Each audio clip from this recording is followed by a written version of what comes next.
them all what I'm made up. Strut down the hall, won't stop till I get enough. All right, so today we're going to do a deep dive into something pretty interesting that happened in Washington. And we're going to be looking at an AP News report about Senator Cory Booker from New Jersey.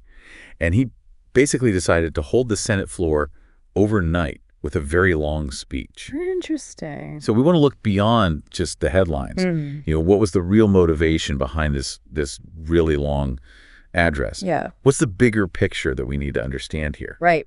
So you're here to learn and get all the information you need. Yeah. So we've pulled out all the important stuff for you. Awesome. So let's get into it. Okay. What's really interesting right off the bat is how urgent Senator Booker's actions seem. Yeah. The AP report really emphasizes that his motivation was to protest President Trump's agenda. I see. And he said that these are not normal times and that American democracy faces grave and urgent threats. Okay. And that kind of sets the stage for why he felt he needed to speak for so long. Right, right. It really shows that there's a big disagreement about where the country is headed. Definitely a sign of the times, you know? And when we say lengthy, Yeah. we're not kidding. This wasn't just a quick little speech. Right. The report says that it started Monday evening, and he kept going for over 12 hours, Wow. like well into Tuesday morning. That's commitment right there. That's a serious commitment, right? Yeah. It makes you wonder what issues were so important to him Exactly. that he felt the need to talk for that long. Yeah. What was he focused on? Well, the AP report points out a few key things. Okay. One of the main things Booker brought up was the potential cuts to Social Security offices. I see. He sees that as a sign that there could be even bigger cuts to social programs later on. Uh-huh. But the article also makes it clear that Republican lawmakers are saying no way Social Security won't be touched. Oh, interesting. So you've got two sides already. It's interesting, right? Yeah. They're looking at the same thing and see it completely differently. You have Booker who's worried based on what he's seeing, and then you have others who are saying, relax, everything's fine. It's all about how you interpret it, I guess. It's a really important point about perspective. Yeah. It reminds us that even when people are talking about the same things, their political views can make them see things in totally different ways. Absolutely. So apart from those potential policy changes, the article says that Booker also read letters from people he represents. Oh, wow. From his constituents. What were they worried about? Yeah, what were they saying? Well, according to the report, those letters talked about some pretty unusual and important things. Okay. People were really worried about President Trump talking about possibly taking over Greenland and Canada. Really? And there was a more general fear of a looming constitutional crisis. Wow. By reading those letters out loud in the Senate, Yeah. Booker was basically giving a voice to the people he represents. Right. He was connecting those big national and even international discussions to the everyday worries of people in New Jersey. Yeah, I see. It's a way to make those abstract political ideas feel real and relevant to people. Definitely brings it home. Reading those letters makes those concerns much more tangible. Yeah, for sure. It's one thing for a politician to talk about a constitutional crisis, but when you hear someone's actual worries in their own words, Yeah. it has a much bigger impact. Hits different. And then there's the tactic itself, speaking for over 12 hours. Right. It's not just about having a lot to say. It's a statement. It's a deliberate choice. Yeah. Right? Absolutely. Exactly. The AP report quotes Booker saying he wanted to speak for as long as he physically could. Wow. This wasn't about getting on the news for a night. Right. It was about drawing attention to his protest. He was using the length of the speech to amplify his message. Like a marathon or something. And while he was holding the floor all that time, Yeah. he wasn't just talking to himself. Right. The article says that he did answer questions from other Democrats, Oh, so he was engaging with his colleagues. but he never gave up control of the Senate floor. I see. So he was strategic about it. That shows how strategic he was about it. Yeah. He was willing to have a conversation and get support from his party, Uh-huh. but he wasn't going to let go of his platform. That's interesting. This wasn't like a traditional filibuster where they try to block a specific law. Right. This was about having a platform to talk about his concerns and keep those issues in the spotlight for a long time. Make sure they got the attention they deserved. And if we look back at history, Yeah. these super long speeches have happened before in the Senate. Oh, really? The AP report even mentions Strom Thurmond's filibuster that lasted for over 24 hours. Oh, that's a long time. Against the Civil Rights Act of 1957. That's incredible. So that gives us some context for Booker's actions. It shows us that this tactic, while unusual, has been used before during really tense political times. So it's like a historical echo almost.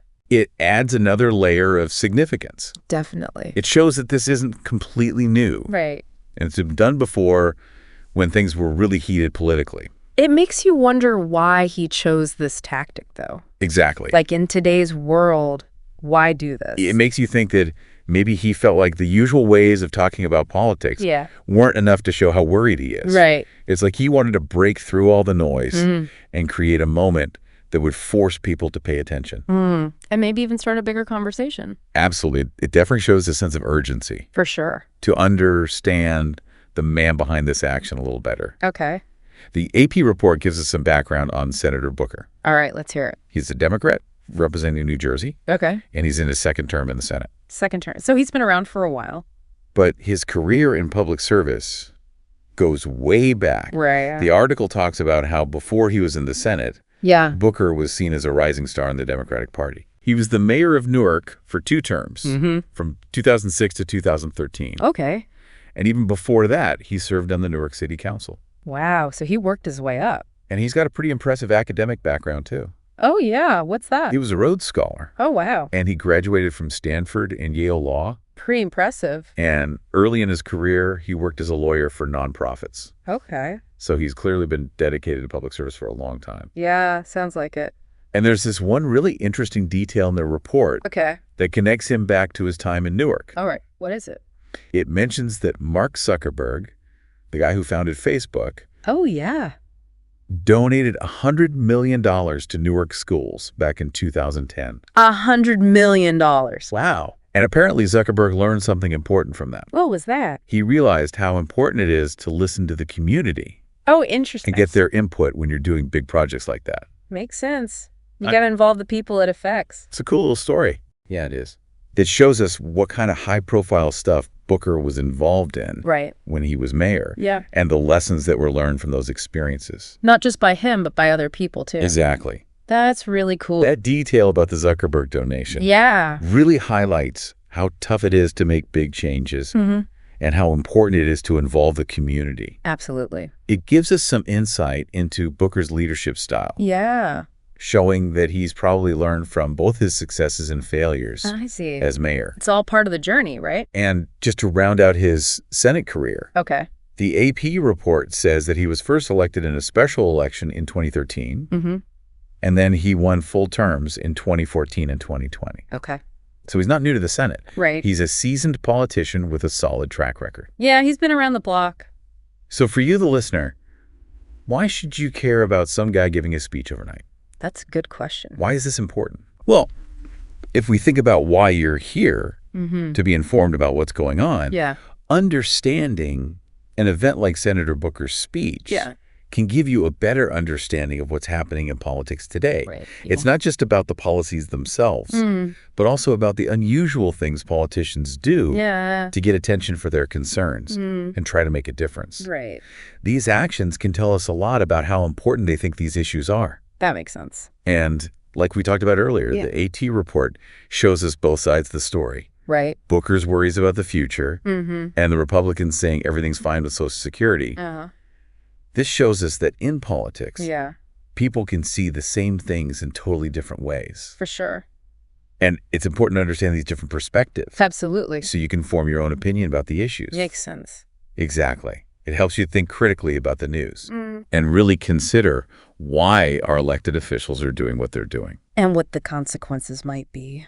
So to wrap up our deep dive into this AP report, we've looked at Senator Cory Booker's overnight speech as a big act of protest against President Trump's agenda. Right. We talked about his concerns about potential cuts to social programs and his fear of a constitutional crisis, which he highlighted by reading letters from people he represents. Right. We also looked at the history of long speeches in the Senate and learned a bit about Booker's career and experiences. To give us some context. And in the end, this event, as described by the Associated Press, really shows us how tense things are in politics right now. Yeah. And the lengths some lawmakers will go to express their opposition and concerns. It's pretty remarkable. So here's a final thought for you to consider. Right. Knowing that these really long speeches have happened before and that lawmakers have lots of ways to share their views, what do you think this event tells us about the state of politics today?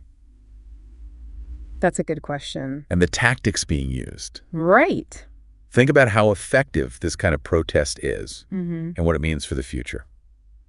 Okay, I'll definitely be thinking about that. Thanks for diving deep with us. Anytime. We'll see you next time. See.